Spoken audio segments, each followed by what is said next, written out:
tengah cari tangga heavy duty, murah, compact, senang nak bawa, ringan. Ni geng, ni dah tangga dia. Okey, tangga dia harga memang murah geng. Heavy duty, stabil. Lepas tu tangga senang nak lipat, okay, senang nak sorok. Dan sebelum tu kita buka, pastikan lock ni macam ni supaya tangga tak boleh berlipat. Okey. Berat support sampai 150.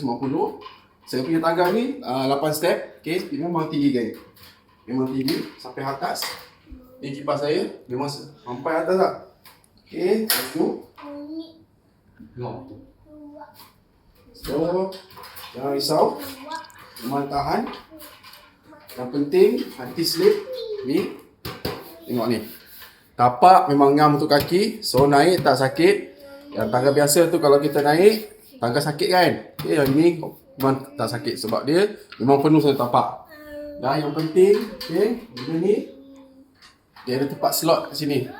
Okay, kalau ada kejadian awal apa, mengecat ke apa, kita boleh letak barang-barang kat sini. Okay, screwdriver, batang penyapu ke, batang cat ke. Dan yang penting yang kat bawah ni, dia dah bagi siap getah ni. So memang takkan bergerak punya. Harga memang murah. Dapat tangga seperti ni, heavy duty, ringan dan senang nak lipat. Lepas tu bila nak lipat, buka balik ni, dia lock. Buka balik, lepas tu just lipat macam ni je. Tengok. Nak sorok kat mana? Nak sorok belakang pintu pun boleh. Ringan, nak bawa. So, check dekat Beko ni geng. Berapa anda dapat? Harga tengah promosi sekarang.